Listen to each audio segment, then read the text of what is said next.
That's not the annexation.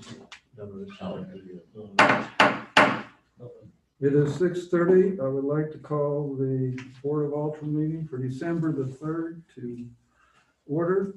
Tonight I will be filling in for Mayor McDermott, who is unable to attend. I want to welcome all the board members as well as staff attending tonight. And we appreciate those of you that are attending online. So with that, would you please join me for the invocation?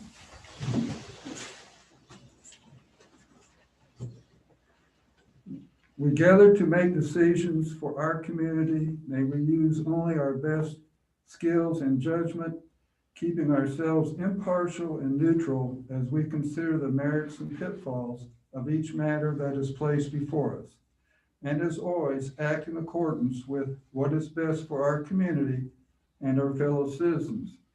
We also want to pray for our firefighters, our policemen, and in addition for all of those in the country who have been affected by COVID.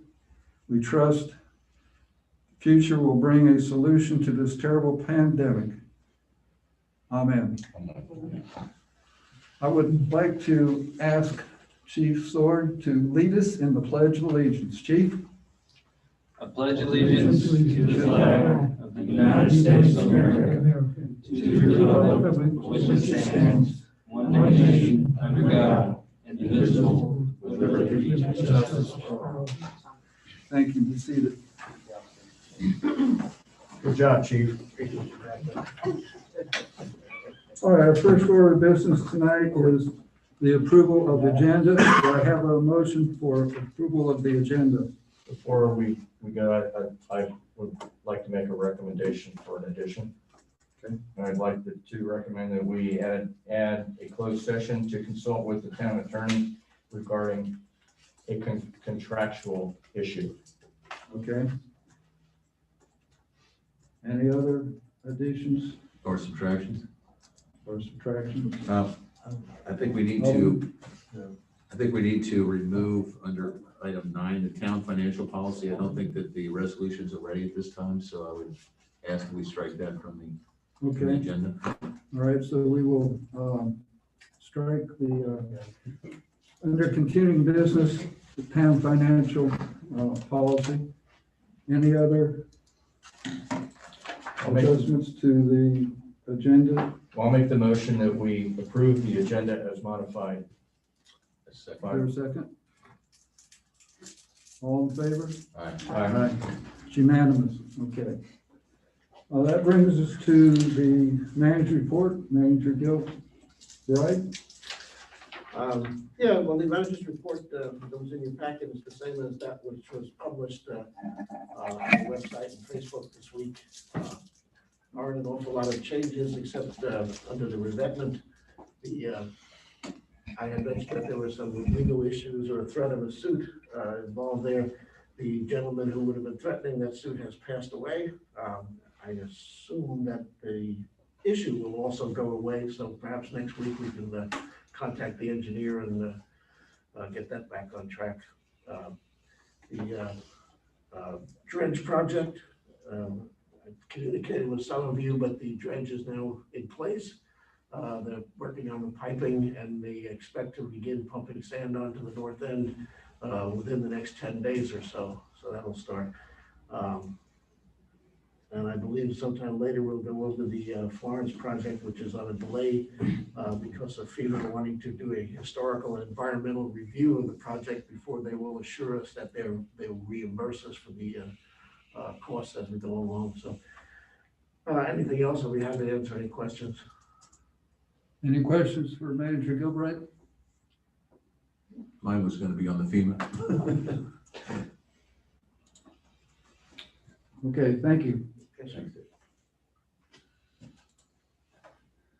Open forum. Clerk, do we have any comments that have been submitted ahead of time to be read at this time? We do not. Okay, thank you.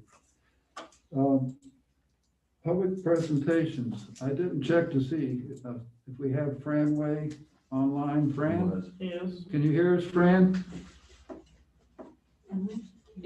You need to unmute your microphone. Yes, I can, sorry. All right, Frank, go ahead with your report, please. Yes, for the truck haul, we have the permits all ready to go, and we're kind of ready to go. The contractor's ready to go. The FEMA review process, they made it more complicated here for Florence. It's different than it used to be. And basically FEMA is doing their permitting. It's another level of permitting that previously, even for Hurricane Matthew, they kind of accepted the permits that the town had, because we already do, federal and state permitting is very restrictive for beach projects. Matthew was easy and all the previous ones were easy. And now all of a sudden, it's almost similar to that easement problem with the Corps, where the Corps had one small easement issue somewhere else in the state. And all of a sudden they said, we need new easements from everybody everywhere. FEMA appears to be doing the same thing, where they're like, we had one issue in some other state, and now we're going to go through the permitting process and the EHP review, that's the environmental historic preservation. And so the process, we are hoping to have the funds obligated by this time. They haven't been obligated yet. And it's still in biological opinion and biological review. I've been contacting the Fish and Wildlife Services is doing the review. Dave Gilbride has been contacting them, trying to work with them, try to get them. It does sound like they're nearing completion of that biological review. And then after that, there would be another congressional review and then a final review before the funds are, quote unquote, obligated. And, it's just kind of, obviously the town has to pay the money up front and get paid back from FEMA. And it's kind of down to like your level of the town's level of comfort in, how soon can that payment come back. I'm very confident that this project will successfully get through this whole process. It's just a condition. It's just about timing. And I'm sure, and Dave and I have been talking. I've been talking with Brian Eads as well about this and trying to make sure that we're working, because the contractor he has been preparing, and he has been, he's got a stockpile of sand at the Upland mine site. He's ready to go. He has, spent some money on, for mobilization. So, we want this project to happen. We want it to happen this winter, and we still think it can happen this winter. But you're going to, we're just going to try to keep this process going as quickly as possible. For the category, this is for the truck haul project. For the category G project for phase 5, that's still anticipated to occur. It's planned to occur about a year from now. And we're in the process of setting up a pre-scoping meeting with the CAMA folks. And that pre-scoping meeting will be big. It'll include all the state agencies and federal agencies related to that project. And and I'm not sure with the terminal groin project. I think the town might have more information on that than me in terms of trying to move that forward and get that scoping meeting to the public, get that open. And those are kind of my updates. Questions for Fran? Just a general question. I'm sorry. Peter, Grant? I'm assuming with the FEMA delay, we're not contractually bound to anybody yet, are we? Since we don't know 100% we're getting the money back from them? Yep, yes, correct. We hadn't signed a contract. We had, of course, awarded the bid. Right. The contractor took on some risk himself without any authorization to proceed or a contract, but it's just a sticky mess, and I believe Brian was working on, working with their attorney to modify the contract to where we can both survive this. Okay. Fran, in the worst case, best case scenario situation here with the time delay, what is your thinking? You said possibly it could be done this year. Is it possible that it would end up being part of the project done this year and the rest finished up last year if we don't get a start soon enough this year? Yes, You yep. mean this fiscal year, right? Yes, good. We're assuming that the contractor can do, 2,000 to 3,000 cubic yards per day. And we want to place up to 200,000 cubic yards, and assuming they're going to do work 5 to 6 days a week. We really did need the entire, winter from November or December to April. We really do need that entire window. If everything, so I think that it probably will, where we can do maybe a half the project or more than half, maybe 2/3 of the project this winter still, and then finish up anything that we didn't get finished next winter. Anyone else have a question? I have one more question, Fran. In your report, you mentioned the newer inlet management EIS. You are really our contact with Army Corps for that in terms of the environmental impact statement that's being developed by the third-party contractor. My request would be, we would like to see a timeline going back to that kickoff stakeholders meeting we had, I believe it was in 2017. Yeah. Could you send us a timeline for each of the steps that our advocate, our third-party contractor has gone through as far as timelines and where we are? Sure. Because there's been considerable delay, and I think we need Yes. to take a new look at this. Yep, I can do that. It is the Corps does like to prefer to work through the town versus work through me. Even FEMA, all these agencies, the town is the client and I'm the consultant. So, Mickey Sugg, and I can work with Mickey Sugg, at all from the technical level. But in terms of pushing this process, I do think the town really should take the lead, but I can look at that. And I have spoken with Steve Dial, and he is also complaining about the timeline and the process.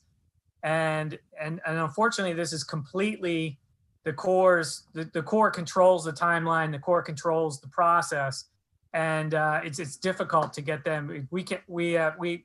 It's just difficult. They have all the power in this timeline and this processing. Exactly, and that's why I would like to have this timeline for us to work from. Okay. We actually had Mickey Sox from the Army Corps here at our board meeting a couple of months ago talking about the situation, and we asked him to consider a virtual stakeholders meeting. And we really haven't gotten a response to that. All we're hearing is the stakeholders meeting is the next item on the list.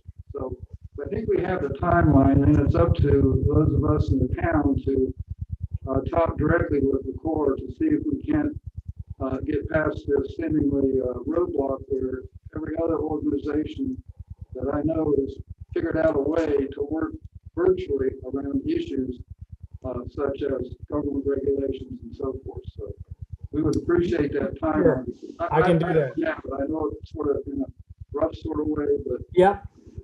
Okay. I agree. I can do that, and I think that might help expedite the process. All right. Thanks, Brian. Thank you. All right, we're ready to move on to updates from DEC Associates. Mr. Carter, are you online and ready to go?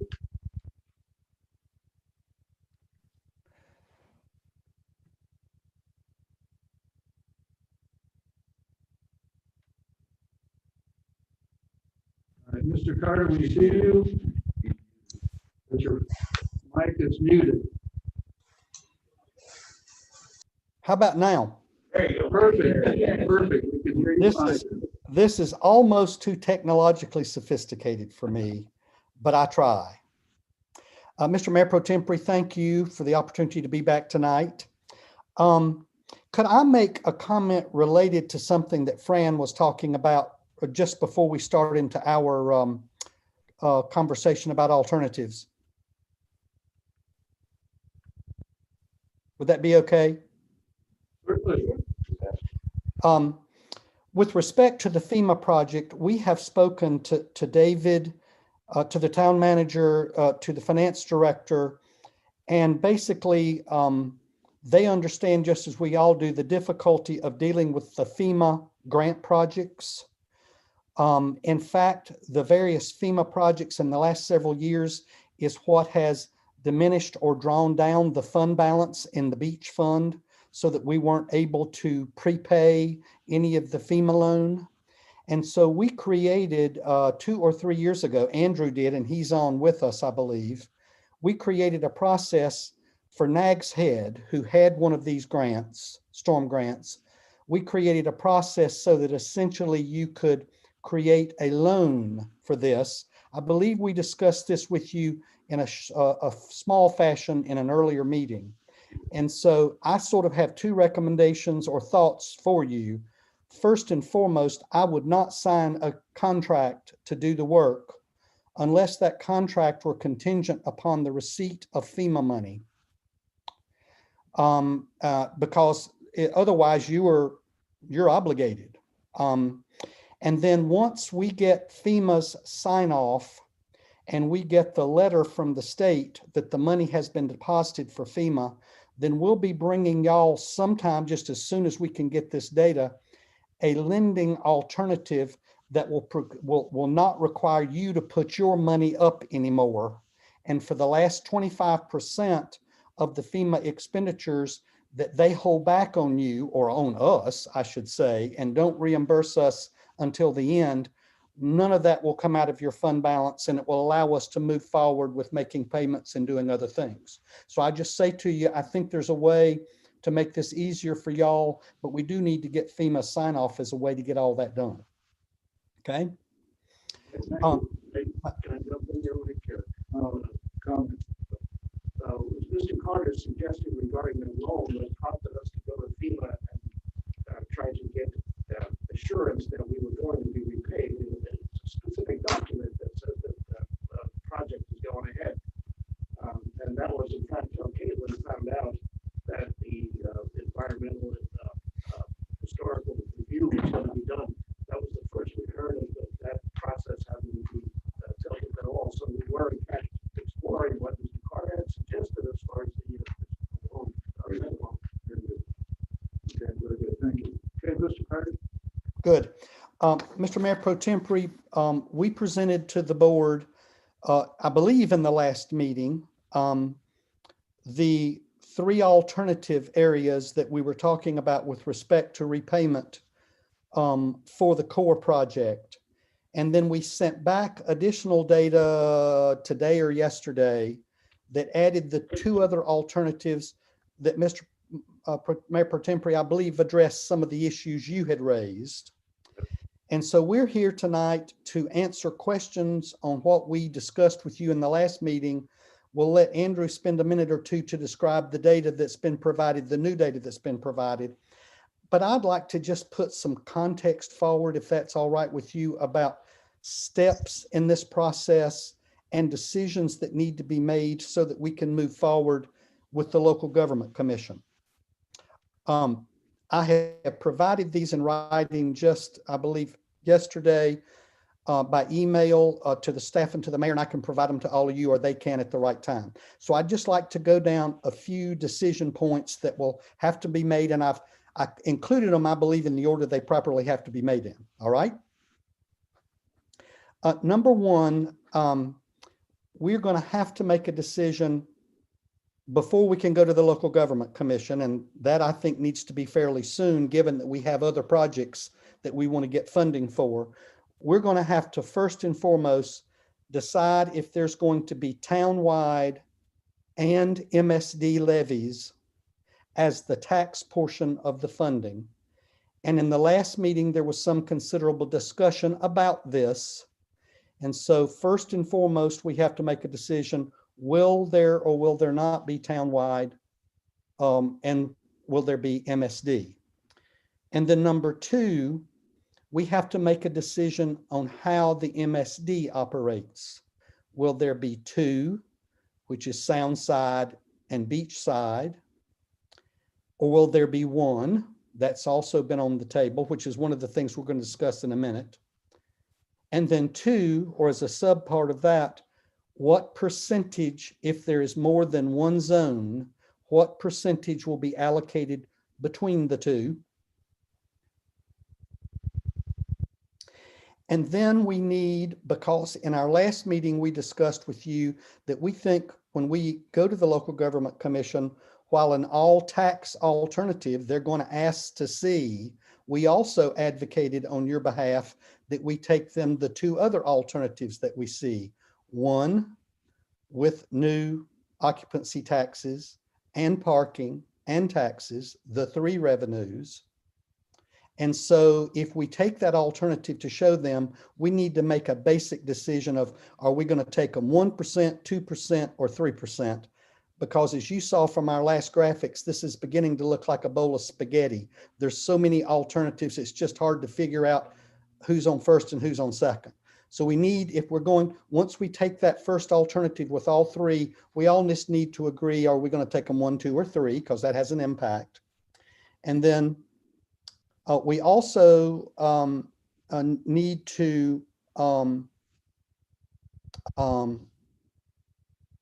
decide agree upon, once we get the three alternative, we need to agree upon the splits that I addressed earlier. So so basically we're going to take them three alternatives. The big question is how do we handle the property tax side? And then we're going to need to update the financial model for the USDA loan prepayments. We're very near on that. And as the Board of Aldermen know, those sources will be the ones that were dedicated several years ago and the ones we've discussed multiple times. We will take a new model to them and show what we believe will be an early payoff by fiscal 2026, as we've discussed with you. Then we will need to take them a financial model that shows how we're going to pay for the approximate $3 million a year in annual debt service for the core project, which of course will be the three alternatives for revenues that we discussed a moment ago. And then finally, we'll need to discuss with them what our other current financing needs are, fire station as an example, and of course, this process to get you cash flow for the FEMA grants so that you aren't out of pocket that money until they pay you back. So that's sort of the context. These decisions do not have to be made this evening, but I just want to make sure that we all know that there's a list of decisions that are going to need to be made before we can move forward with the local government commission. Okay? All right, with that, I would turn it over to Andrew. Do we want to review again what we showed you in the last meeting, or only look at the two new ones that were added to the new sheet? Or do we just want y'all to ask us questions? How do y'all want to do that? Mr. Carwell, I'd like the board to do, if the board has any questions about the new additions Okay. to the spreadsheet, to ask those of Andrew at this time, rather than going through everything that you have updated. So that if any board member have a question about the new additions to the matrix that we've been looking at. Alderman Grant. It's actually just a structure question. When I'm looking at the way that you've got things written here, when it says split townwide 50-50, 60-40, the numbers tell me that it's, from my logic, it's backwards. Okay, I mean, if you look at the numbers, that's just what I mean, if I look at the 50-50 split and you have you've got the two MSDs, and then I go and I look at the one that's 60-40, the town number goes up and theirs goes down. And I would have thought that the 60% was for the MSD, but I think it's 60, that you're doing 60 pound 40 MSD, not the opposite, correct? Andrew?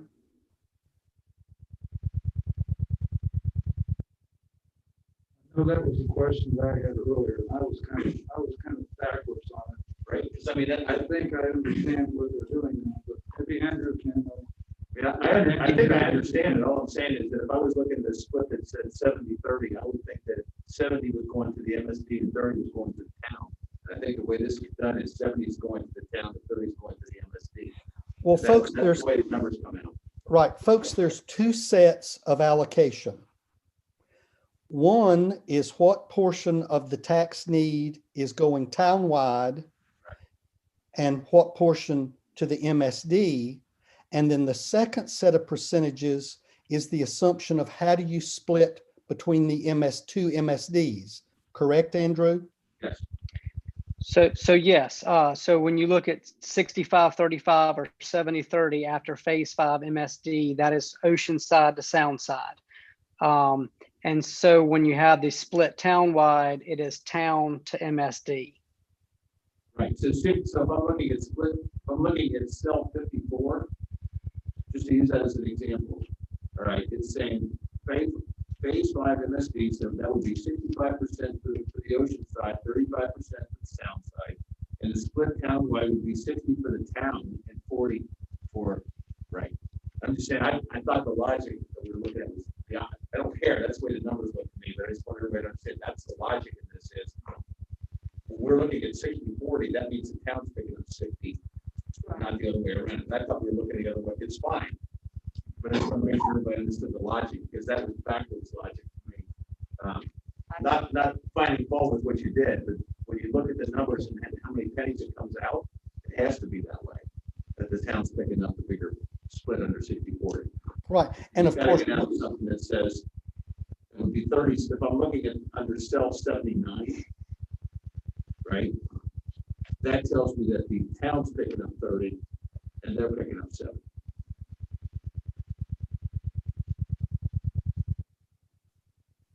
You mean on line 79? Yeah.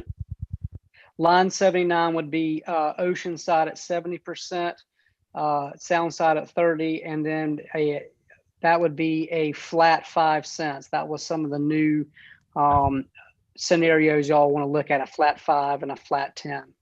Okay. That's Can fine. we go back just a second, Andrew, and tell us what scenario that is? Because those of us with paper column, I couldn't read it. road numbers. So what scenario?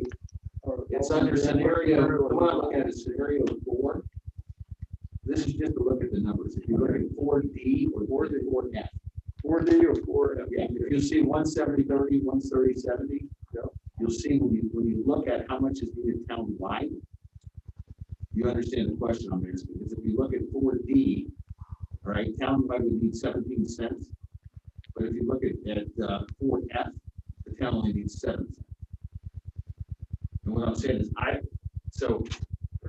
that tells me, so 30-70 is the town picks up 30, they pick up 70. Yeah, I'm just telling you my logic. When I was looking at this initially, I'm like, look, I thought it was the other way around. As long as we all understand that's what he's showing. Mayor Pro Tem, I think you had the same issue I did. Last time. Yeah, it had the same line. That's fine. Okay. Any other questions for the Carters? What I'd like to do tonight is for us to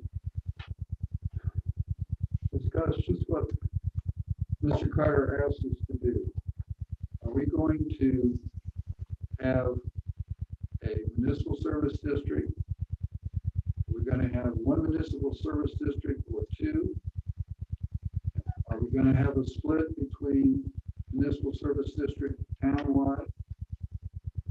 Or are we going to have a townwide effort as we had for phase 1 and phase 5 in the past? So, and we kind of had this discussion at our special meeting, our last meeting, but what I'd like to do is to come to a consensus tonight for the majority of the board on which of our options we're gonna choose and not worry about the splits. Let's not worry about splits, because we're gonna get the splits figured out when we start doing the budget in January. So we don't need to worry about which split or the actual value of the tax rate for that particular split. Let's just hone in on the general strategy we're going to do. So let me ask you a question before we get started. Are we just gonna continue to discuss this, or are we gonna reach a consensus with a motion and a second and a vote? What I would like to do is have a consensus, not a vote, and for that consensus to be reflected in the resolution for the special meeting December 15th, where we can actually vote on the resolution that will contain the consensus model. Right, comment on that, Mayor, for a second. Much as and I'm looking at this, I think I agree with where you're coming from. I think we need to figure out the structure that we want. Right? And then get that, with the MSDs, whether we're gonna split this thing, whether it's gonna be town-wide. And I think, with enough of us here, if we can agree on that structure, because I'm not sure that, honestly, I'm ready to tell you how I feel on all these, and even include the numbers, but I'm not sure everybody else is. And so, I'm just saying that, and also I don't know, agenda-wise, are we in a position to approve that tonight? Is it clear enough on the agenda that we could do that? That was the basis for my question, by the way, because it doesn't say anything about decision and possible action. That's right. That's exactly why I asked the question. And I think we've got all the information that we need. We've got our financial advisor doing his best to discreetly nudge us into the next step, which is to make some hard decisions. Right? And yays or nays and motions and seconds and all those good procedural things. And I think that Doug is sort of guiding us sort of much more tactfully than I could if I were him, to move in that direction. And so Mayor Pro Tem, if I may, can you guys hear me? I agree with Mr. Carter. I think the threshold questions are, one, are we going, and I don't care. Well, I shouldn't say I don't care. It doesn't matter tonight if you assign the amount, but one, are we going to go the route of some portion of this will be shared townwide? Number two, are we going to establish one or more municipal service districts? I think we all can agree we're going to pursue parking and additional occupancy tax. So those two threshold questions, I would like to see a consensus. And again, you don't have to divide up the percentages and everything like that tonight, but I would like to see a consensus as to those essentially 2/3 questions. One, townwide tax. Two, municipal service districts. Three, are there going to be more than one, a primary and secondary? And Mr. Carter, feel free to chime in if you disagree. I essentially tried to articulate it that well, but I'm not a lawyer, so you did it perfectly. I'll buy you lunch next time I see you. Okay, Thanks. You want to just go around the room there? I think we should just go around the room and see where we are tonight. The thing is, I think what Mr. Carter and Attorney Eads are asking us to do is, once we get to a point tonight, we think we know what the majority wants to do, that we translate that into a resolution at our very next board meeting, which should be the spatial board meeting 15th. So let's start on my left. Alderman Meyer, what is your take on the options that we've been looking at? Okay, well, I do think that we need 2 MSD sections. Am I supposed to come up with a percentage? No, I'm not doing that tonight. All right, I do think that we need 2 MSD Um, I'm honestly not sure about the town-wide tax. Kind of on the fence on that one. So that's really where I am on that. Peters.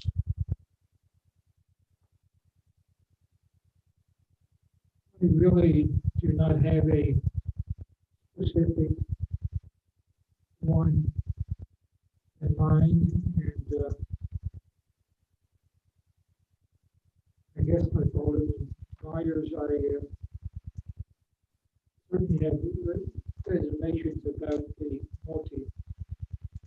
town multi-wide taxation. At what point, need to ask, at what point is too much too much?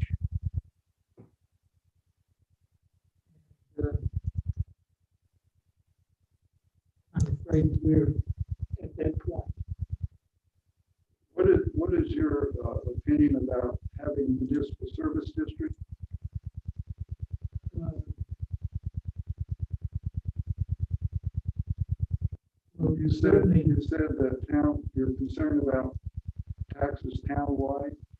So I'm not concerned about the multi districts. Leave that to given. We've got to go that route. oh, okay. All right. And splitting the municipal service district into ocean and sound side, or one municipal service district? What's your opinion on that?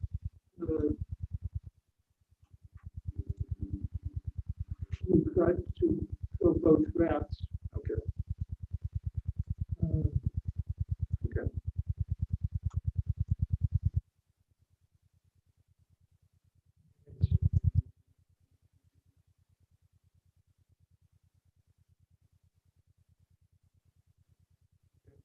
Thank you. And of all these tremendous amount of options, my expectation was for us to kind of have one, hone in on one. That's what Mike's trying to do. I don't think we could do it. There's too many options. We need to worry about the exact, the splits when we start to do the budget in January. Let's just figure out what the framework's going to be tonight. So, all right. Thank you. Alderman Leonard. Okay, yes to a municipal service district for the federal project, yes to a split. Ideally, probably either 60-40 or 65-35, no to a townwide tax. Might you clarify the 65, which way? 65 to oceanfront. Okay, higher number to oceanfront. My issue with the townwide tax is if we put the townwide tax in the beach fund, it goes straight to paying the USDA loan off. Okay, as will all of our occupancy taxes. Even if we get a raise in the rate, which we learned today, talking to our lobbyists at the Shoreline Protection Commission in Raleigh, that's a long shot at best. We built a beach up in the south end of phase 5 back in 2014.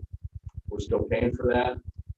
I think at some point in time, we got to look to other things. I am not opposed to a slight tax increase for the remainder of the town, with the understanding that it does not go into the beach fund.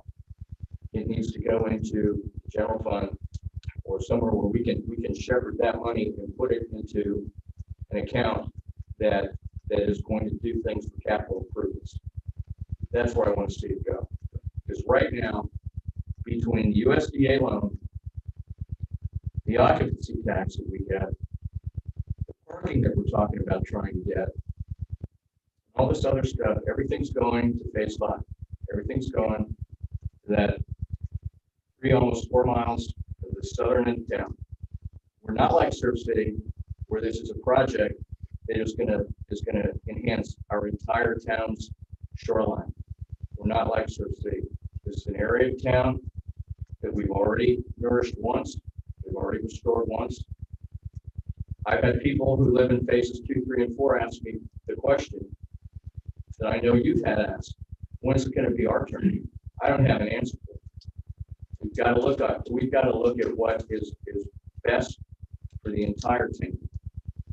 Been told over and over again, sometimes somewhat demandingly, by the folks in this project area, that our share in this town is not that much. And that was the word used, that was the phrase used almost verbatim. It's not that much. Well, you're right. It's not that much. And I think given that set of circumstances, it's not that much for that MSD to shoulder. I keep it simple. I 2 MSDs. I am, yeah, I'm going to put a caveat on this because I share some of the concerns. I think that we're going to have to do a town-wide property tax because I think that putting aside these projects or anything else, I understand the property tax, and Brian can tell me if I'm wrong. That does not have to go into the beach fund. That can go in the general fund. We've got a number there to pay for the fire station, things like that. I think I would look at Mr. Carter as we're going forward on that, what the number's got to be. But I think that we're going to have to do a townwide. One of the things that I disagreed with in a earlier presentation here was that somehow if we increase the property tax, it's going to go away once the other one gets paid off. And I think that the people here, most people understand that if we put a townwide tax increase, I'm throwing out 10 cents or something like that, that's going to have to be there for not just beach projects, but for infrastructure and everything else. So 2 MSDs, and I'm okay with a townwide tax. But my gut on the townwide tax is, frankly, I brought it up last time, we need to back into a number and agree that it's going to be X and figure out the other numbers. I know that's a discussion for a later time. But two districts, some kind of townwide tax, not necessarily dedicated to just this project, but looking at it from Mr. Carter's standpoint, when we look at the other infrastructure things that we have. Okay, thank you. So I have a question for you. Can I ask him a question? Yes, you may. So it's going in the right direction. Your townwide tax, that for Fund 30 or Fund 10? Because of the general fund, and then we can decide what exactly we want to use it for. As I understand the general fund, and I would defer to the people that are more experts on this, we can decide to put more money into the project if we have to, whether it's a beach project. But I don't think that anything that goes into a property tax, so because that's the only one we have the discretion, as I understand, so not to beach projects with. So I make sure I understand what you're saying is your townwide tax would not be dedicated to the federal project. It would not be dedicated to it, but if we had to use it, okay, partially for something, then I'm okay with that. Okay. But as I've learned from sitting here for the last 6 months, I thought that we had more discretion as to the money we've got. For example, occupancy tax has to go into the beach fund, correct? Parking will have to go into the beach fund. And so I think I would have a problem with telling people, particularly like you said, 2, 3, 4, whether it's 1 or whatever, that we're raising everybody's taxes just to pay off one project. And I think we have to look at the townwide as the fire station and other infrastructure things that we've got. And that's what my neighbors, are that I've talked to over the past month. That's where they are with this project. They don't begrudge the project. They reminded me that the town is still paying off the debt there, and that you know it's time for that part of town, since they've had a town fund and it was still paying off. And that because of the LGC stipulations on the USDA loan, every bit of parking money, every bit of occupancy tax is still going to feed that beast. And this is a 50-year project. So to your point earlier, these tax rates increases that we're discussing and pondering here, they're permanent. I mean, they're lifetime for some of us in this room. And just one other point, Mr. Carter brought this up in the earlier meeting, is that in theory, the USDA loan will get paid off. Okay. And we've got a couple of years before I think we have to pay on this loan. When that's paid off, in theory, we should have $1 million freed up. Right? Because that's what we're paying here, correct, Mr. Benson? Uh, When Mr. you Mayor. make 800 payoff, it will have $3 million a year. It's approximately 3 million per year. Yes. Not quite. But right now in our budget, we're only paying $1 million. Right now in your budget, right now in your budget, you're only paying the 30-year amortization payment, which is all you're obligated to pay.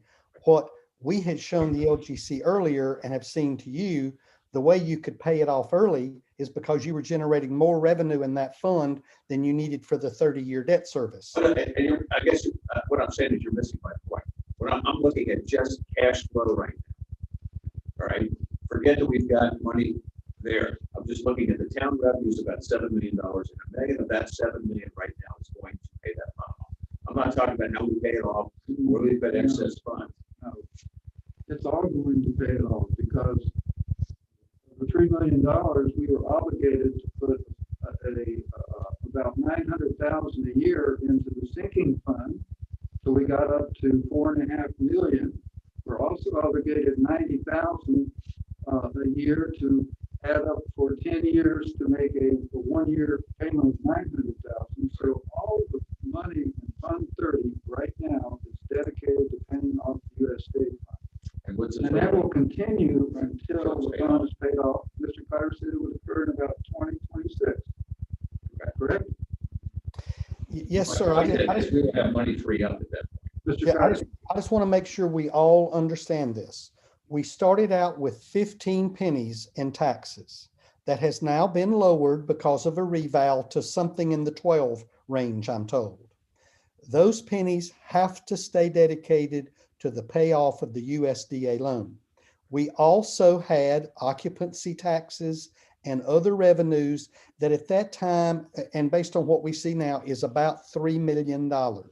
The only way that we can pay off this loan early is to use the additional money over the annual payments that are required in order to call and early retire the debt.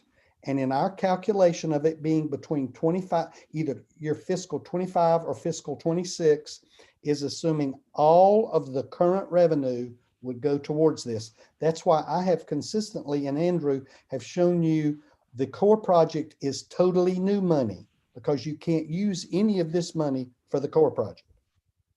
And once the USDA is paid off, either fiscal 25 or fiscal 26, unless something bad happens on revenues, then that money will be freed up.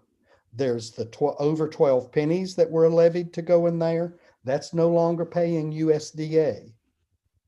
All of the occupancy taxes that you currently put in the beach fund will be freed up. Now, my earlier discussion with you is I don't think we ought to necessarily say all of that goes away because you've got other zones and other projects that you have to look at. That's my point, because we're going to be sending money for something else. Can I ask you a question about your townwide tax? Do you mean townwide, or do you mean all but phase 5? That's a good question. The way that they've got this structured is what I was looking at. So let's just say that phase 5 is going to pay, it says 50 cents on here, and they said townwide was going to be 10. They're paying 60.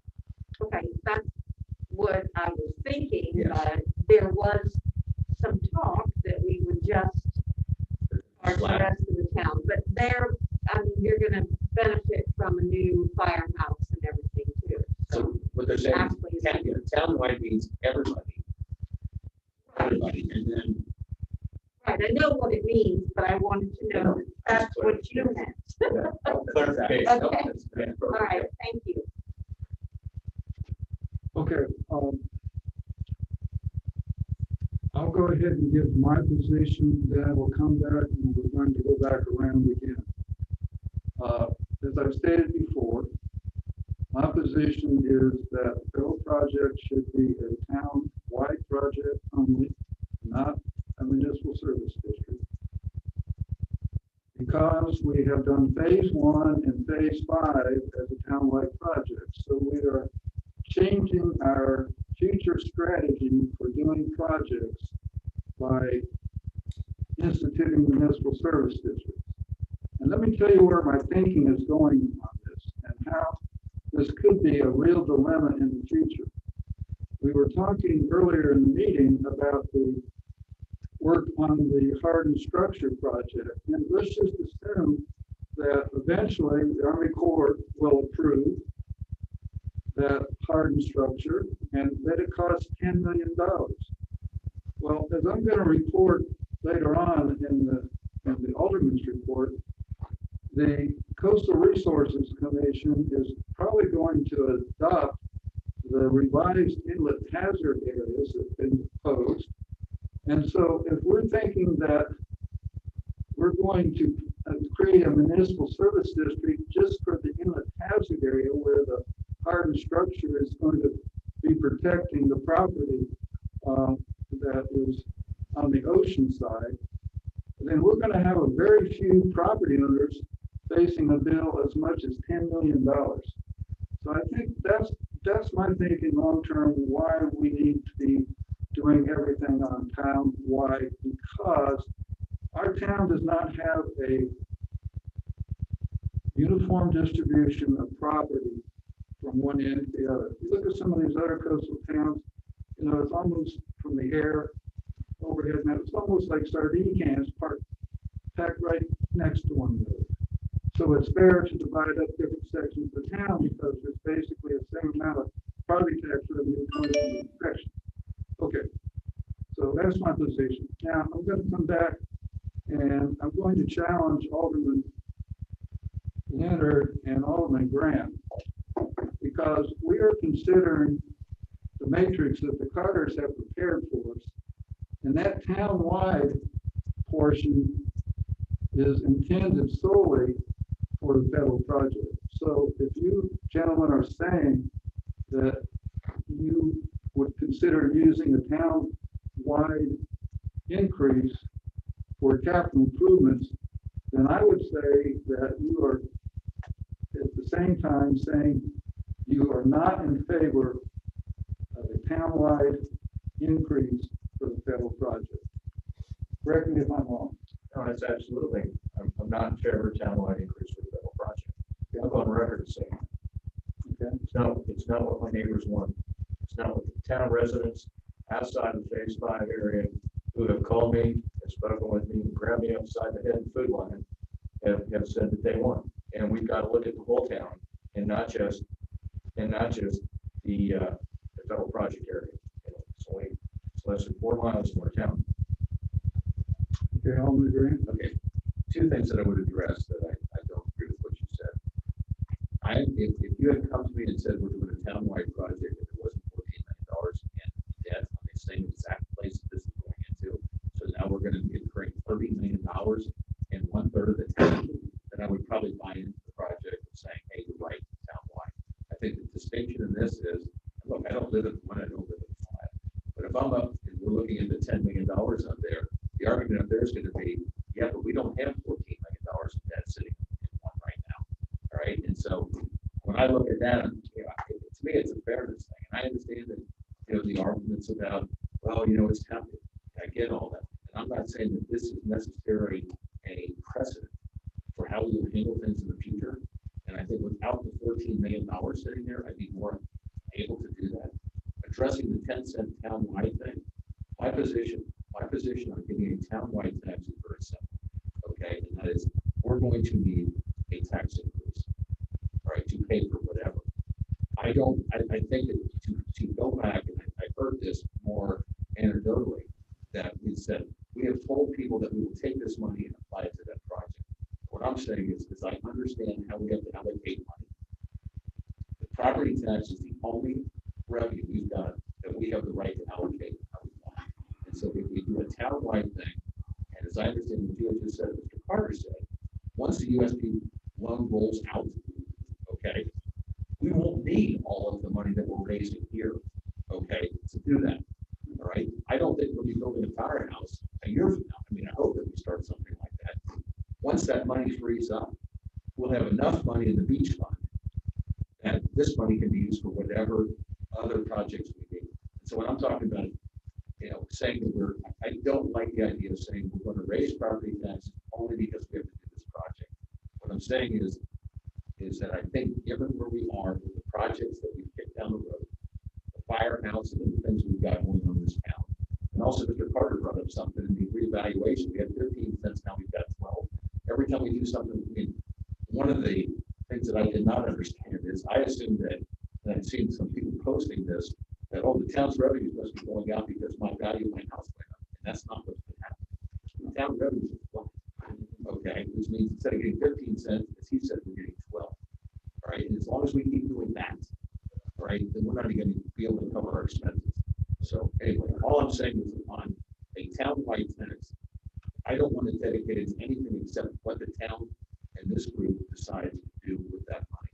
And that's the only money that we control that doesn't go to the beach fund. Okay, so now we're going to, since we clarified that position on no townwide tax, Alderman Leonard, Alderman Grant, for the federal project, I want to come back and the other Alderman and get your position. I'm going to start with Alderman Meyer. You said you had a question about whether we should have a townwide tax increase, but you support the municipal service district. So my question to you, clarifying your position, do you agree with the townwide tax in addition to the municipal service districts exclusively for the federal project? No, Okay. no, I was on the fence on a townwide tax for how much it would be for other things, Okay. is really what I was thinking. All right. Alderman Peters, you had questions about the townwide tax. So what is your position having heard the discussion? So to me, we really don't know our exposure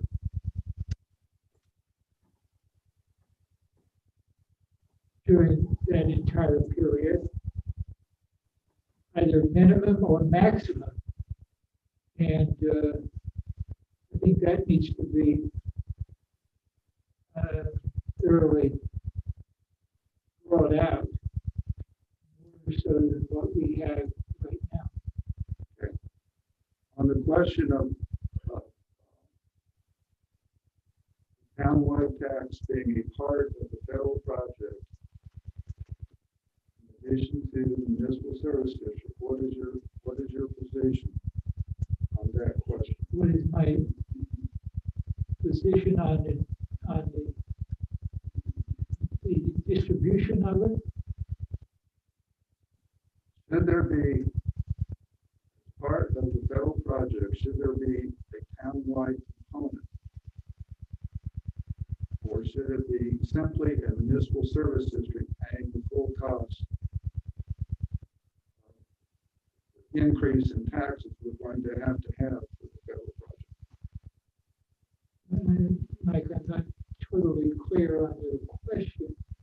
Would you see adding the tax increase townwide to help pay for the federal project? How much are you We're talking not about? talking about amounts, we're just talking about the concept. The concept concept-wise, I don't know how we can do this without a townwide tax. Whether it be 5 cents, 10 cents. Where would I you think want that's that? what we've got to agree on. Yeah, where would you want that tax to go? Do you want it to go to the federal project, or do you want it to go towards other projects that the town might have? I think we've got to have it go to other projects as well as, Something going to yes, the federal project, a portion going to the federal project. yes. All right, so let me summarize for the record. The board and majority consensus is that we will have a municipal service district with 2 components, an ocean side and a sound side. Correct. Everybody's agreeing with this. Okay, so that is our position. We want to thank the Carters for their participation tonight. We're going to, I hope you can stay on just for a few more minutes, Andrew and Doug, because I'm going to ask Alderman Leonard at this time to report on the discussions we had this afternoon at the Topsail Island Shoreline Protection Commission with our consultant, Connie Wilson, and who is our advocate at the state level, because this idea of occupancy tax came up with both Topsail Beach and Surf City, and of course, we were already thinking about it too. So, Alderman Leonard, could you go ahead and give a brief? Yeah, I will, but I also think that we have a consensus that generally people are okay with a townwide tax as long as it's not tied directly to the project. And we're okay with having a town agree with that. Is that not a consensus? I agree with you. Okay, let's go ahead and add that. But that's not the discussion. Well, that's a two-part thing that you have. It kind of is. It is. It kind of is two things. One, is it going to be a townwide Improvement to the general fund. We're thinking No, that's not true. The question, I think it clarifies the point that you made for the record. That one, yes, consensus is an MSD with the components of side sound side. The second to that, it was what you asked as we went around the room was the tax breakout, whether between the MSD and the remainder of the town. And what you have is a consensus from the majority of the board that the remainder, that the board is in favor of a tax increase provided that it goes into the general fund. Yeah. Okay. So that is part of it. I'm in total agreement. Okay. Mr. Mayor Pro Tempore. So now for my presentation that I was unaware until 30 seconds ago that I was. I just gave you 30 seconds. Hey, that's all right. Hey, can you pull a knife? No, I'm only kidding, Mike. I'd be happy to do it because you were there too, and you're going to fill in the blanks, okay, that I missed. But Doug, we had a discussion with Connie Wilson, our lobbyist up in Raleigh, concerning occupancy taxes for the three towns and an increase. And she went through much of what you have shared with us in the past about, we're all capped at 6% by statute, and get an exemption or an acceptance to that 6% is tough. And she cited two examples, one of which was for the NASCAR Museum in Charlotte. I don't recall what the other one was, but it's difficult to do. We discussed that we would like to initially, we used the number 3% increase, and she really balked at that. She illustrated to us what you're really asking when you add 3% to 6% is you have now a 9% occupancy tax. And then on top of that, you still have your sales tax, which is another almost 7%. So when somebody comes to renting a vacation house in Topsail Beach, and before any of the other fees and things, just the taxes alone are, creeping up towards 15%. They're about 13 if we were to get that. Well, it's a discussion, and I think each of our towns to the south are looking at a 1% increase, potentially. And as we opened it for questions, I asked Connie, if we go in and ask for 3, is it somehow going to be negotiated? Is there going to be any back and forth negotiations go through this where we might settle on 2 or even settle down to 1? And she really dispelled that would happen. She doesn't think it would. If we go in and we ask for too much, we're probably not going to get a good reception, and it'll probably be dead on arrival. So what it boiled down to, I think, for the purposes of the board, is as we go forward, at some point, we're going to need to decide, not tonight, and not even in conjunction with what we're trying to do here with the federal project, but at some point, we're going to need to decide what percentage of occupancy tax increase that we're going to ask for, understanding full well that just the whole concept of this is going to be an extremely steep uphill path. Did I get it? I think that's it in a nutshell.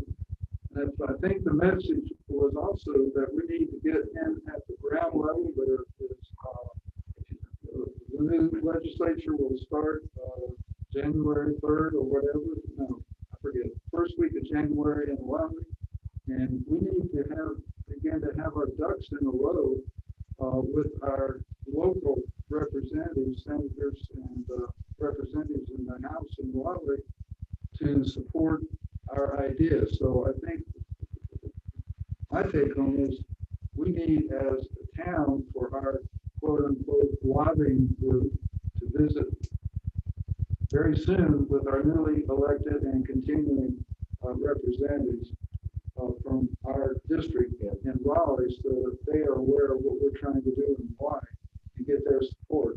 Because we already have county support for this, as everyone knows. I think that we need to kind of move in that direction pretty soon after the beginning of the new year. Well, to that end, Representative Shepherd lives in Sneeds Ferry.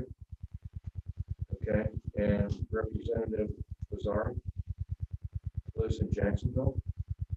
So maybe we could go to Raleigh without having to go to Raleigh. Sure. Okay, maybe we could do something locally here between now and the end of the year.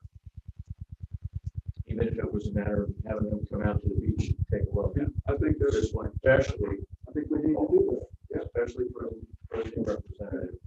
Come on out, and let us show you around. And we can kind of explain where we are. And we're gonna get some help on this from NC Byways, because they have a legislative breakfast or whatever in Raleigh when the new legislature comes to town. But if we've already spoken to our representatives here and they know what our issue is, it's gonna help that dialogue go a lot better. Yeah, we need to prime them well before the session starts. Yeah. Is what I think. Just a question for you too. So basically, we should take every option he's got about 1% off the rate. I think we need to talk about it. I think we need to come to consensus. And I further think that as you look at this, if we're going to try to partner and use the Shoreline Protection Commission too to help advocate for this, it would probably be a real good idea if all three towns were asking for the same thing. Yes. Okay. And that's what Connie was saying. So Makes sense. really, the Makes kind of sense. decisions pretty well made for us, that we just probably need to ask for the 1% option tax and work with the other two towns to hope that we can get it. I'm just saying that simplifies the whole, it's like, I think it's a mistake based upon what you all said, to go to the LGC with something that's got 3% occupancy tax on it as a basis for raising tax. And that was one of his other concerns, that that Mr. Carter wanted to go with one of those scenarios. And so now we've got probably the 1%. Yeah, I agree. I think that's great. Mr. Mayor Pro Tempore, could I ask you something else to make sure that I'm understanding this? If we do one together with parking, and then do we do parking and taxes, and then we do third, which is taxes only? As I understand the decision that y'all, the consensus discussion that y'all have come to is we will show no townwide taxes on the tax side of the ledger of these revenues. Correct. Okay. That's perfect. And our parking, of course, is kind of an unknown number. We're hoping for the most, but auction tax will be 1%. Okay, that's perfect. We can put that together. But you also need to make clear to him on the parking, we've only got 2 years left on that lease. It's a 5-year lease. It's 2 years. I talked to Dave about this. It's got 2 years left. It expires in 2 years. So if we're throwing parking numbers out there, he needs to understand that the parking current lease on the parking area is going to expire before it's in 2 years.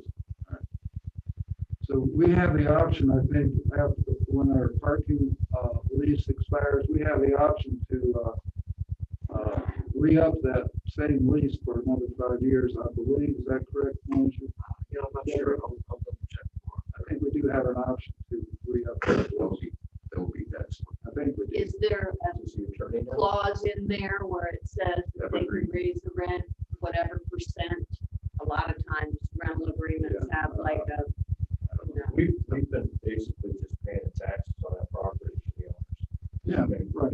But yeah, that may change, and we're trying to work through some things with the parking committee that we're probably not ready to including working with them, getting some answers back. All right. Okay, Mr. Carter, are you good with what we've discussed tonight now? Yes, I think I know what we can easily put together a set of alternatives to show them once y'all have voted on this and adopted a resolution. So I'm feeling good about what we've heard in terms of your decisions. Okay, Attorney Eads, and I spoke earlier tonight, and he said that he would work with you in developing a resolution for us to approve as a board at our very next meeting. 15th. The 15th, yes. Yeah, the special meeting on the 15th. Yes. That will be the plan moving forward, then, okay? Perfect. If y'all need us available for that meeting, we can be on by this method. Just let us know. Yeah, that would be good. All right, so Doug and Andrew, we appreciate your participation tonight, and we will move on with our agenda. Thank you very much for talking with us. Thank you. We'll see you soon, hopefully. Okay, next item on our agenda is the consent agenda. Do I have a motion to approve the consent agenda? I move that we approve the consent agenda. Second. I have a discussion on the consent agenda. I would like to take the meeting schedule item out for separate discussion. Modify that amendment. Okay, so, I'll move. so amended. Yeah, you seconded. Yep. All in favor? Okay, so that means that we have approved everything in the consent agenda, except what I have here is the meeting schedule. And my concern was that McDermott is trying to set a 2-hour time limit for our meetings. I believe that we should start 30 minutes earlier, start at 6 o'clock. It will benefit the staff between end of normal work hours and start of the board meeting. And when we do have long board meetings, we won't be so maybe worn out after a 2 or 3 hour discussion if we start 30 minutes earlier. So I'm proposing that we start the board meetings next year at 6 o'clock rather than 6:30. Discussion. When I first got on the board, the meeting started at 7. Dick will remember that. And I think some of the folks that were longtime attendees at the meetings. There's something to be said for your proposal, but I would prefer to see them stay where they are, just for no other reason than to be able to get some dinner before coming up, and for those people who are interested in attending the meetings, once we go back to the real thing, to be able to come to the meetings after they get home from work, those who are local. And I think as we push them too far earlier, we lose that ability. And so I'd like to see them stay where they are. We've already adjusted them once from 7 o'clock down to 6:30. That's my 2 cents. My counter argument is, again, staff Okay. consideration and I think as a point of order, what you need to do is go around the room and let everybody else talk, because I heard what you said before. And I heard your reasons, and you have your reasons, which I heard.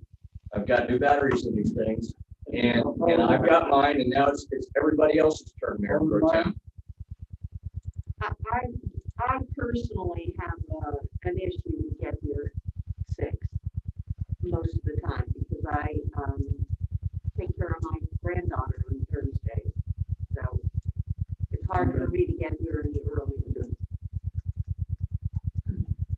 Alderman Peters, I would say leave it the same. Alderman Gray. Okay, so we have a motion to leave the meeting schedule as proposed. I make a motion that we approve the schedule as proposed. Second, I'll second. all in favor? Aye. Unanimous. All right, Okay, thanks, Mike. I appreciate that. we're ready for continuing business. Our next topic is the item Jacksonville Urban Area Metropolitan. I believe Planning Director Hill is going to lead us in this discussion.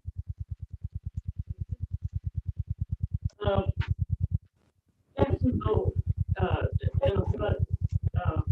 he had trouble with this also. Because, the North Carolina Department of Transportation has finally moved forward with the memorandum of understanding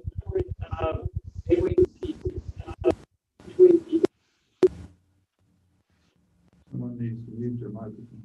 between the Jacksonville.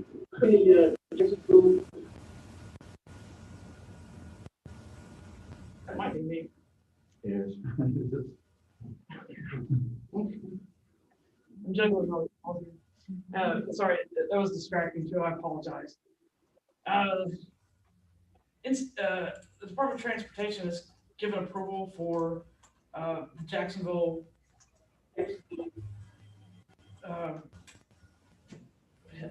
Metropolitan Planning Organization to, I might have screwed that up, sorry, to move forward with the expansion for the Jumbo, which includes an expansion of the Onslow County unincorporated areas. It already includes some, but it's going to encompass all of Onslow County unincorporated areas, to include Swansboro, Richlands, Holly Ridge, and there's a memorandum of understanding that's included in your package between Jumbo and each one of the towns.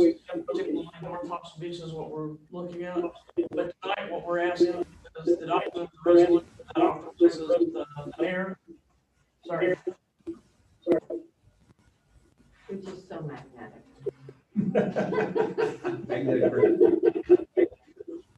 Terrible, isn't it? Terrible. Turn the volume down. Yeah. That's all it is. I think it's feedback. Feedback. It doesn't happen whenever they're talking back here. Yes, it does. Because Susie's laughing, who's on there too. All right. And I don't want to be on the camera, so. So tonight we're asking to adopt the resolution that authorizes the mayor to sign the memorandum of understanding. And Deanna's here. She's the Jumbo, and she's here to answer any questions, any additional questions you might have. I have a real question about the voting of the county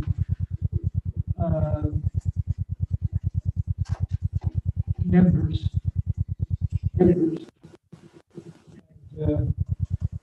I think I'd recommend attorney to try to determine what the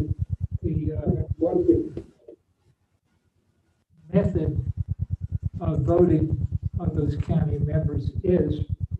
And certainly I don't know if you have, for example, both county members unison or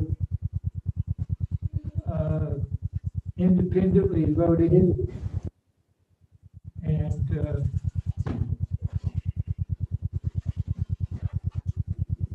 seems to me like you need that issue explored and clarified before we would sign an agreement with the county. That was If I may, if I'm memorandum of understanding that went out, and I think Deanna's probably best to address that. yes, can you guys hear me? Yeah, let me turn up the volume. I was getting some feedback from my end. Okay. Go ahead. Good evening. Can everyone hear?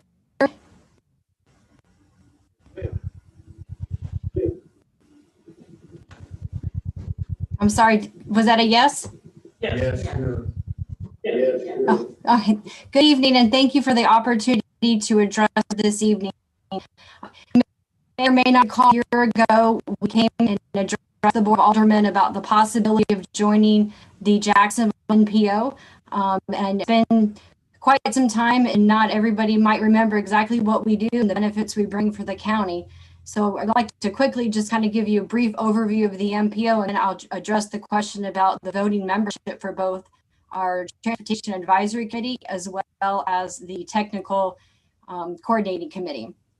So the Jacksonville NPO is the federally mandated regional multimodal transportation planning agency for a Jacksonville urbanized area. And over the years, that urbanized area has grown and pretty much encompassed all of Onslow County, which is why we're now recommending an expansion of the MPO planning boundary. And so our committee is made up of two boards. We have a Transportation Advisory Board, it's the policy making board, and then we have the Technical Committee. The Technical Committee is composed mainly staff, and they're the that kind of help guide in problems, identify potential problems within our planning area boundary. The Transportation Advisory Committee, currently we have 5 board members. As you were reading, we've got 2 city council members, 2 county commissioners, 1 board of transportation member. What we are proposing is that to expand the MPO boundary and to expand the number of committee members on the Transportation Advisory Committee, but to maintain the 5 voting members to those that we originally have. And with that, bring some consistency. One, we're bringing on 4 new members, of which it's our job over the next year to bring up to know your town a little bit better, identify what your needs are and how we can help you and help the county. We need to help educate you as far as what projects we're currently working on, both from a prioritization and what we would like to work on bringing forward to the next prioritization schedule, and allows us to maintain consistency. Another opportunity that we saw in maintaining the membership is that throughout the history of this MPO, we vote by majority, by consensus. There we have much discussion before an item is brought before vote. And by that time, the discussion, we've addressed all outstanding questions. And again, we normally have, or consistently have had a consensus when we have membership. The other thing that's not changing is that we are federally mandated. We get funding from the federal government, and that requires a 20% match. And that right now, that percent match is split equally between Onslow County and the city of Jacksonville. And so we have not addressed at this time the expansion of any voting membership, and that would include any changes to the fund mechanism. Again, that was why we were preparing or proposing that we keep the voting membership the same as 5, but increase the board so that you do have a voice at the board itself. And I hope that answered your question.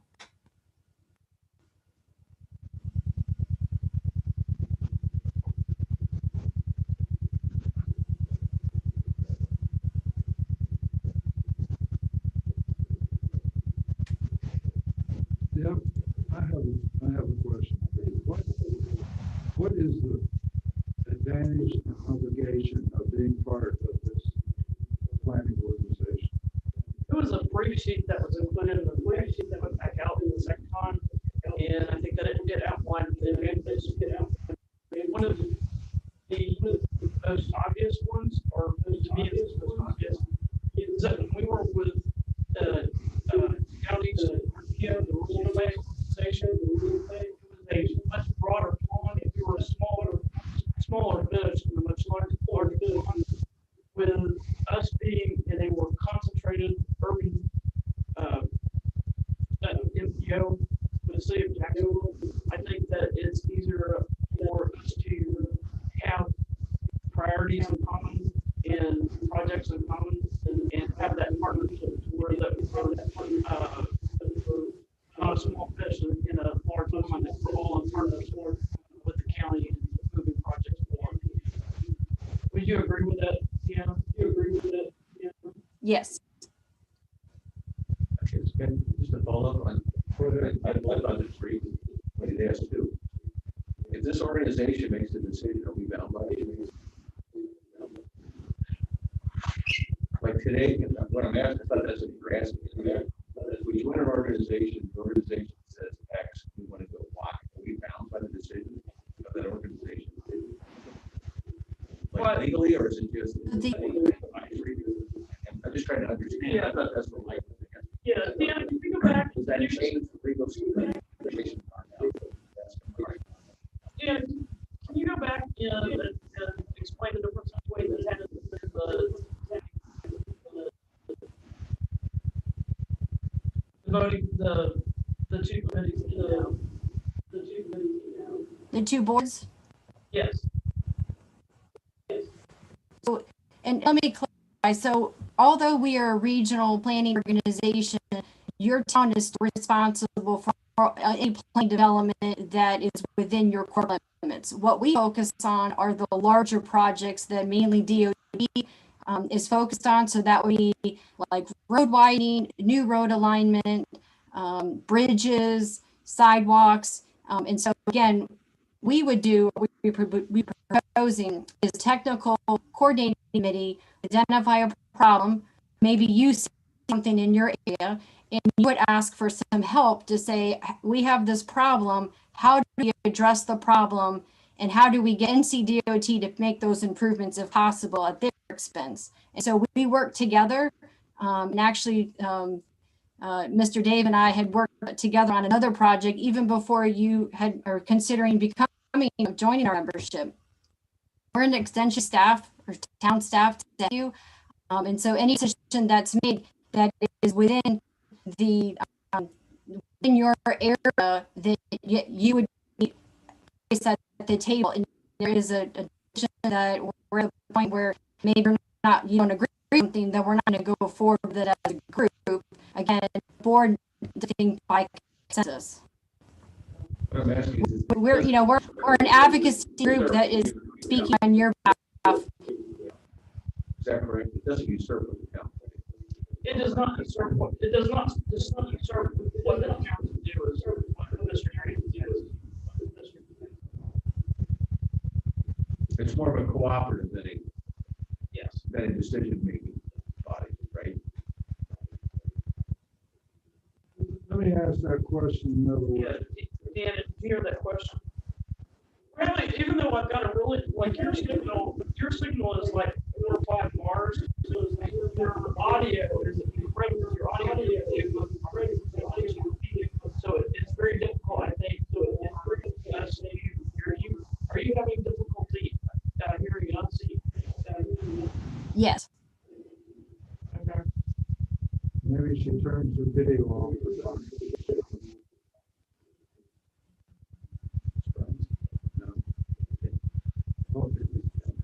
Okay, I do have a kind of a follow-up question. I have a follow-up question, maybe from the way Mr. Alderman Grant asked. Let's suppose that in the next 10 years, we as a town decide that the high-rise bridge on Highway 210 needs to be replaced because it's not meeting local demands for pedestrian access like the new bridge in Surf City. Would we have a better chance getting that new bridge on our own as just a single municipality, or would this regional planning group be the driving force that would really determine whether that bridge is replaced or not? I would think that it would be in partnership with Jumbo, where they have the technical expertise that guide us through the request and the lobbying of NCDOT to put the board's request forward. You agree with that, Deanna? Yes, that is correct. So again, we're an advocacy group on your behalf, and right now that advocacy is coming from Newburgh. So we're right in your backyard. We with you know what's best for our community. And to your example with the bridge, yes, if you started seeing concerns, then we would start engaging with NCDOT on a number of avenues to see how we can identify that particular project for improvement. And that is all part of the prioritization process that we undertake every 2 years. You know, I'm not quite sure how successful the Down East has been for the area within Onslow County, because their area is much larger than just us. But over the past couple of years schedules, the city of Jacksonville and the unincorporated areas of Onslow County have been very successful in getting, you know, something like 27 projects at like $50-60 million for Onslow County. And we want to take that level of experience and expertise and expand it to all of Onslow County. It's an advocacy group. Yes, That's fine. That's all it is. advocacy with the technical. So that's fine. Right. My convention, sometime back, Mr. Peters had asked about viability of putting a traffic circle at the corner of North Pin River Road and Island Drive. And I wasn't aware that we were not yet a member of Jump Falls. I had contacted them to ask them how I would go about investigating that. Deanna jumped all over it. They had the traffic study done. We have some difficulties with the weather that weekend, that we might want to look at it again, but they were prepared to advocate for 3 separate scenarios of how we could improve the intersection. I was very impressed with the way they responded, and it was pretty helpful. I feel like it might add some cohesiveness to our surrounding communities and to work with Jacksonville and commissioners and the other towns. You know,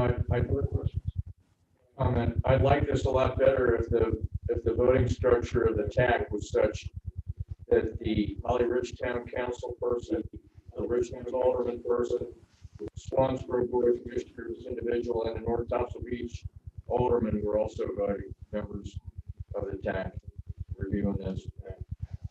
I think it might make it a lot easier to get in a car and drive all the way to Jacksonville for a meeting if you had a voice vote. Just something to think about. And sir, that is something that is definitely on the table as we continue to grow the MPO. We just felt that initially that if we kept it with the 5 members, that allow all the other towns to kind of get us a little bit more understanding of what your needs are. But that is something that we have discussed that we can address at a later date. You know, if you base this on population size of the communities, if you use the metric instead, property value, North Thompson Beach has $1 billion in property value. I think that's what my colleagues in Florida suggested, that might be a reason we should actually have a vote on the tax committee, because we do recognize our population, our property value tax base is quite large. And to further expand upon that, if you look at our population base, middle of July versus middle of February, we go from about 700 change to about 20,000. And the kinds of things that this committee and this organization reviews and makes decisions on and recommendations on, you know, could become very near and dear to our hearts in the summertime when we're trying to get off the island to go to the grocery store and we can't, or we have an accident on the bridge and everything stops for 2 hours or more. So yeah, I think it's good points there on where we fit into this. And so Deanna, were you also, and I don't think we needed it tonight, but we had talked about candidates, one of the ultimate appointed, and then having the town manager on, having the town manager and me as an alternate in the event that the town manager wasn't able to attend the meetings. Yes, that is correct. If the board decides to adopt an MOU and the resolution that at some point you would have to elect an alderman to serve on the technical advisory committee, and And then at a staff level, we typically see either the town manager and or planning staff attend those meetings.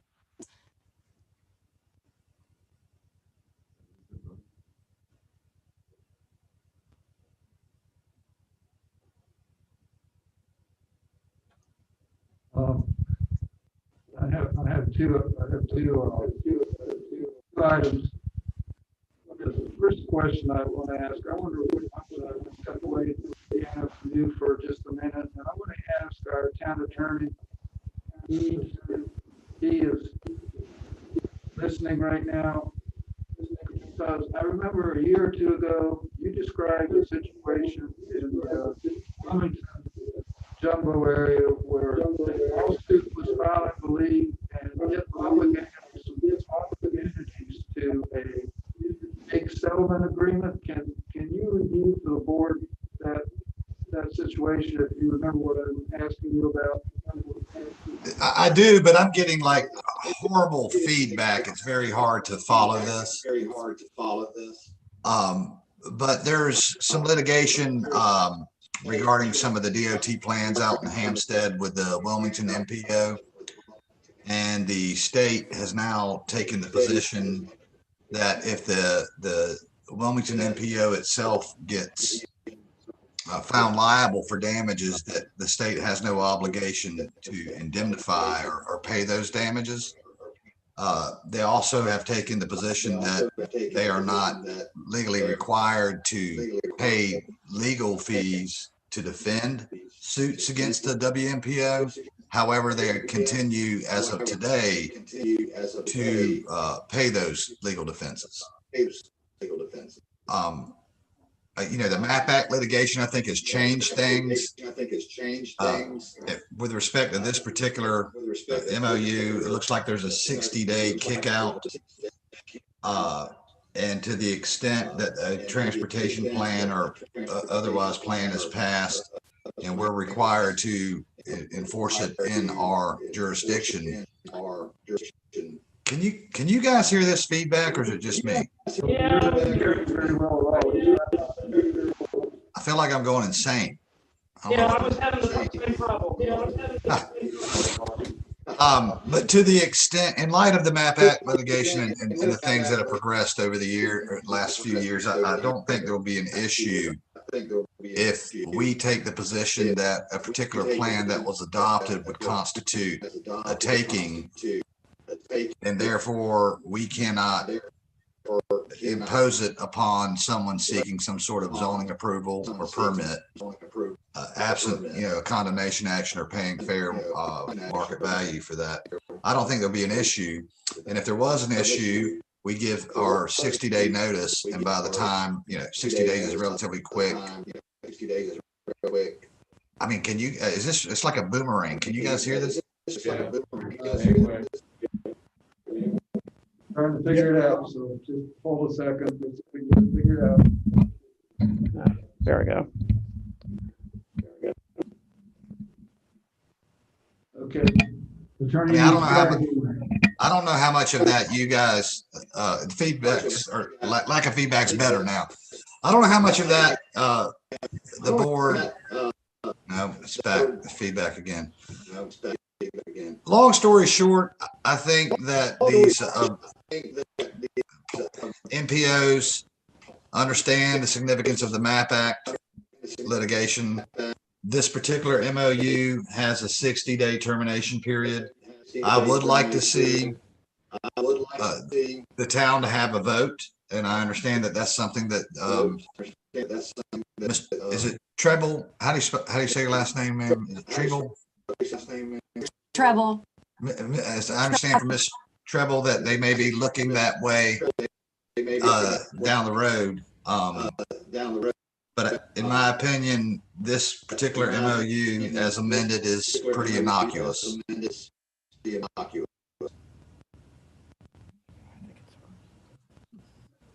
think it's her microphone. You can't mute her from here, huh? Yeah, I think it's her microphone.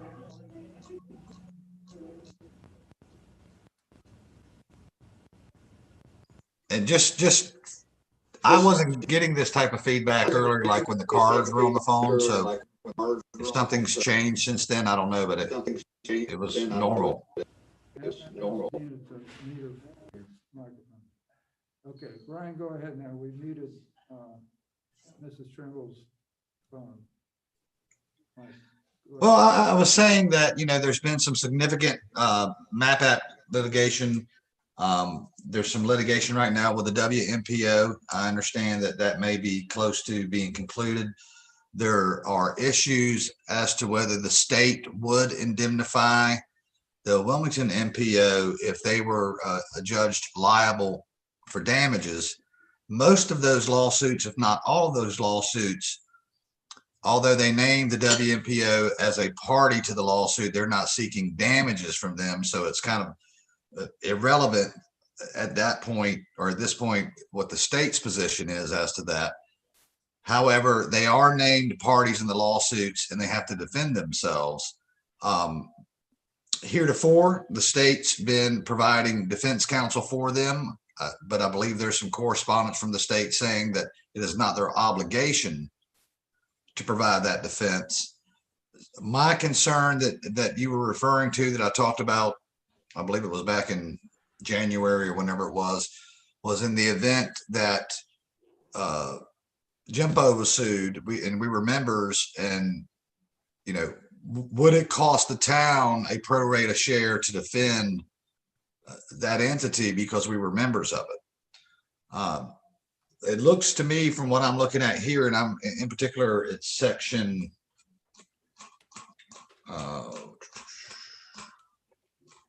4, I believe. Yeah, section 4 on the second to last page talks about termination. You give 60 days notice to the other parties, and you can essentially get out of the agreement. So I feel comfortable that you're not contractually married at the hip forever. And if things are going in a different direction than the town would like to go in, you give 60 days notice and you're out. And also, I do not believe that there would be any issues if they passed a plan, because it would be our responsibility under this MOU to approve or not approve or reject various permit applications, developments as to whether they're consistent with the past MPO plan. But if I were to form the opinion that if we were to do that, that would constitute a taking, and MPO insisted that we disagreed and insisted that we went forward and made the approval compliant with a plan, then we just give our 60 days notice and we're out. I do believe that there's strength in numbers, and I do believe MPO would have more influence in getting things as opposed to us standing on our own. So, Mayor Pro Tem, I don't know if I've answered your questions or if you guys can even hear me, but I've tried to. Does the board have any other questions? All right.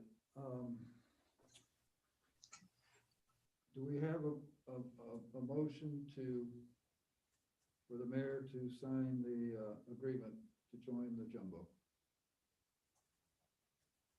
To adopt the resolution. Adopt the resolution. Or discussion on the yes or no vote. If we can't settle whether we should have a vote or not on the TAC committee tonight, then we're going to have to table it, I think. If we're good with the way it is, and we can have a motion on the resolution.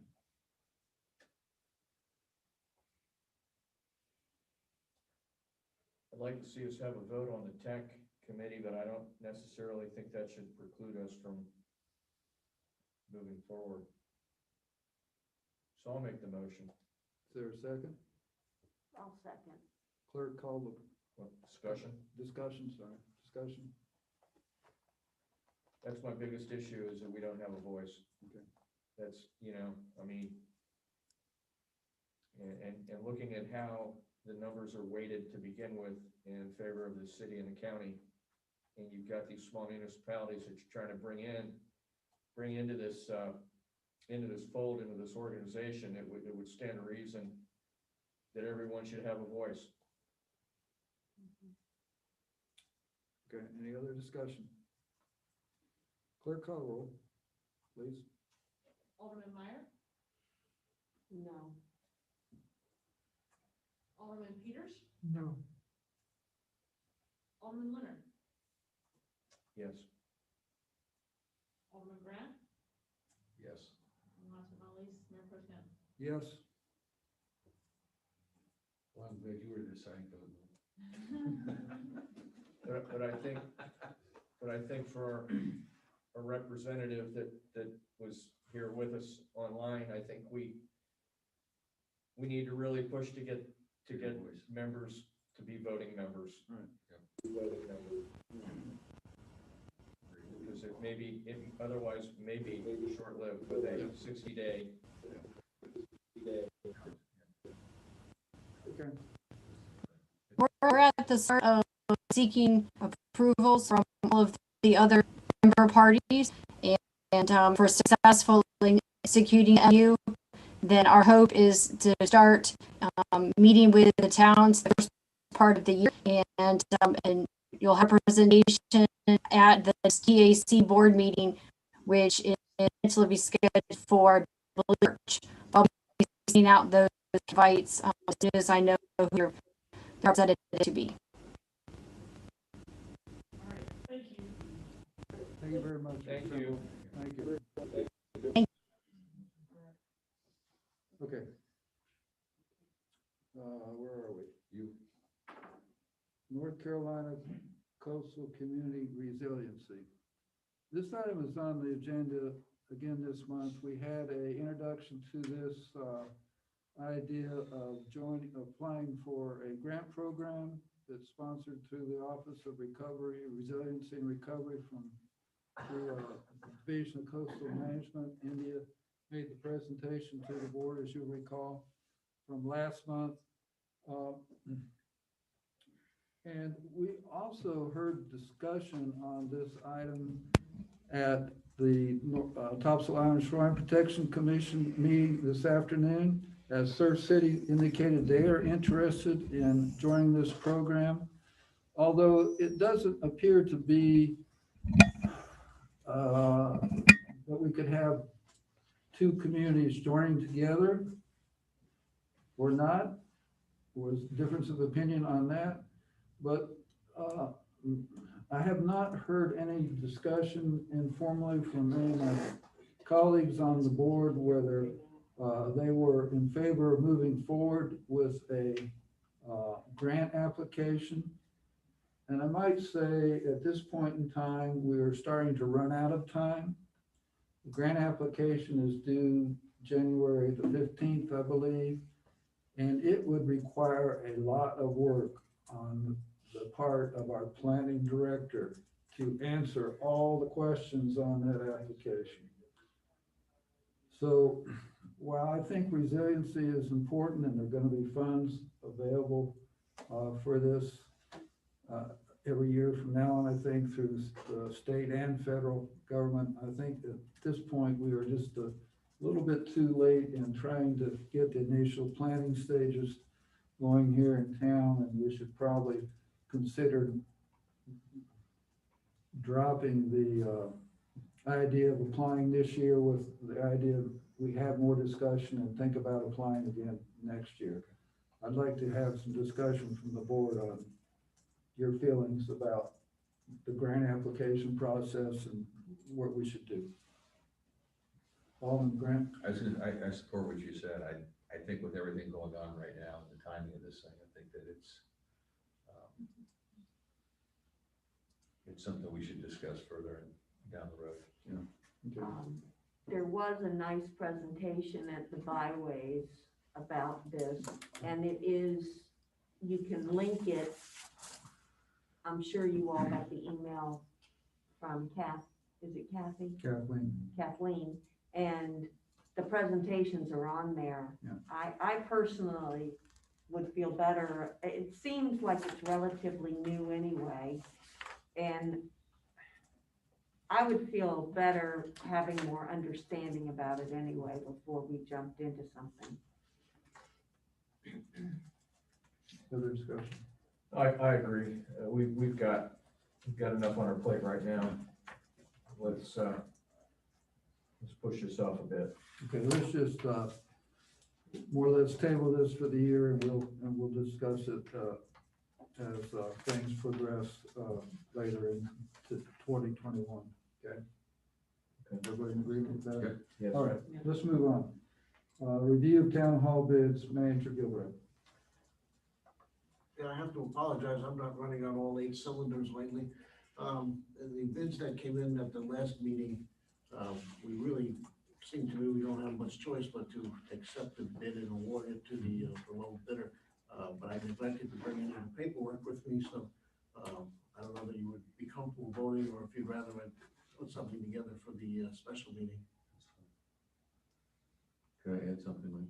There's one of the things we talked about, if Brian's still on the phone, is that we get all the paperwork, that we go through the process of putting the contracts together and then we can vote.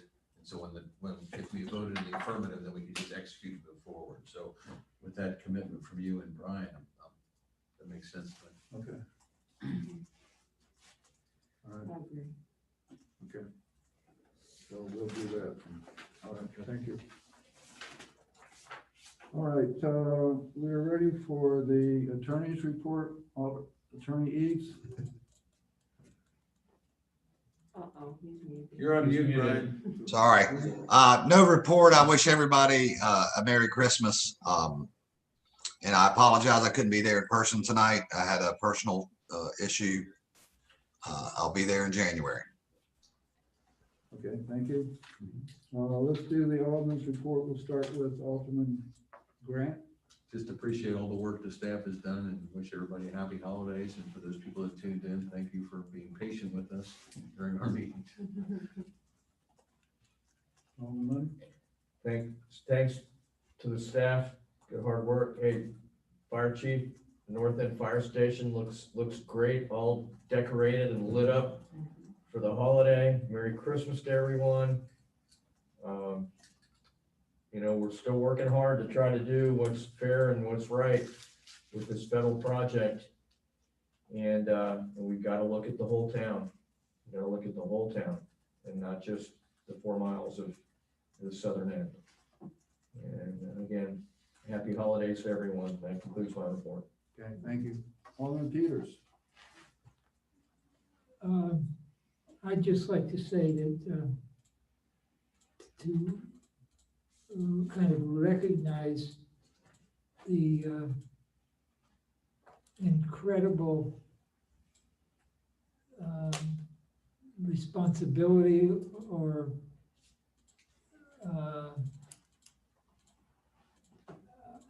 that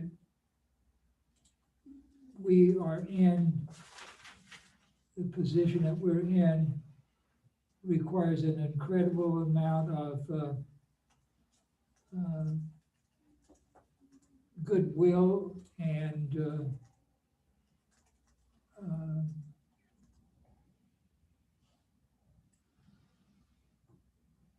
let's see, so that we can accomplish the goals that we've established or put ourselves in the position where we're going to attempt to accomplish this Phase 5 project. And I guess that's basically it. Thank you. Alderman Meyer. Well, I agree with everybody on the board. I also would like to wish everyone a Merry Christmas and thank you guys for all you do, the staff and my fellow board members. Okay, thank you. Thanks. As I indicated in my comments earlier, I attended the CRC November meeting virtually, and the purpose of that meeting was to go through the public comments on the inlet hazard areas. And if you recall, we petitioned the commission to adjust the boundaries of the Newburgh Inlet Hazard Area. We had 182 signatories on our petition, which was quite amazing. So the long and short of it was the science panel reviewed all the public comments, not just ours, but from all the other coastal communities.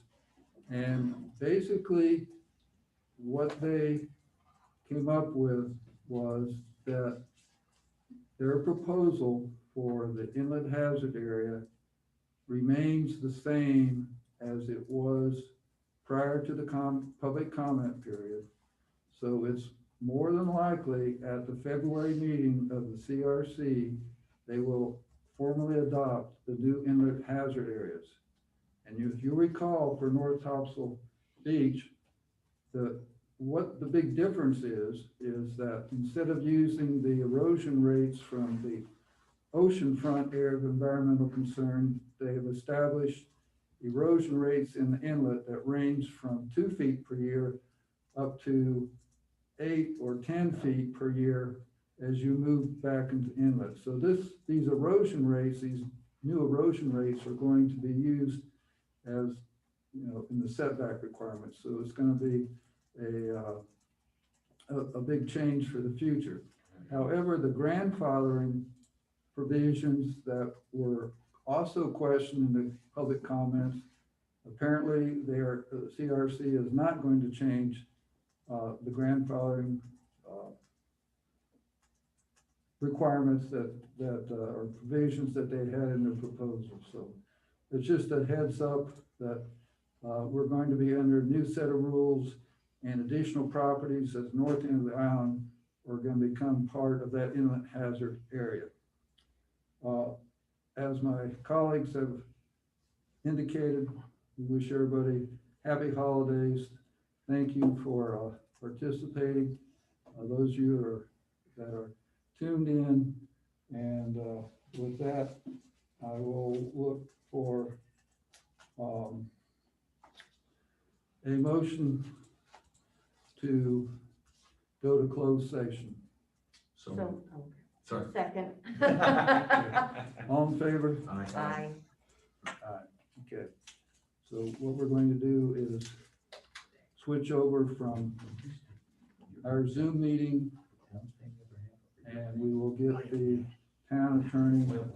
Before we do that, Mayor Pro Tem, the copy of the agenda I have, and it may not be the most recent one, does not have a closed session item on it. We amended the agenda at the beginning of the meeting. Okay, okay, that must have been before I signed it. Great. Okay, I just want to make sure that. We do. Okay, great. So do I stay on, or do you want me to call in? And if so, whose number would you like me to call? Can you just stay on? It would be best if because I'm gonna put this on mute. I'm gonna put this on mute and pause the recording. If he could call on Laura's phone, that would be great. Okay. Because I can't stream a meeting and a webinar at the same time. Okay. Will I still be able to see Call Laura's mobile number, town clerk's mobile number. Sure. Will I be able to see you guys, Deb? Will I still be able to see them, or no? If you want to if you have an iPhone, you can FaceTime. I do not like looking at myself on those things. Unless y'all care to look at my ugly mug, I'll just call in. All right. I have a face for radio. Are we?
Mr. Reeves passed away in 2007. I'm Brian. All right, Brian, thank you. Okay, thank you. That was Master Gaines. Yeah, this way.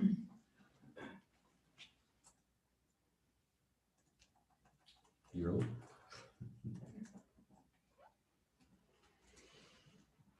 Theoretically, you should be live. Okay, we are back.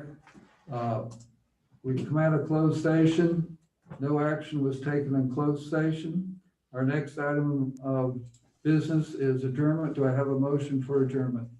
So moved. Second, Second. all in favor? Aye. Meeting adjourned. I wasn't gonna step over you again there, kiddo. Merry Christmas, everybody. Merry Christmas. Merry Christmas. Bye-bye. Christmas, everyone. Merry Christmas to you and Jeff. Yes, and Merry Christmas to you. Are you spending it here, Susan? Oh, Yeah, we yes. just gotta make sure in the future. The kids both live here.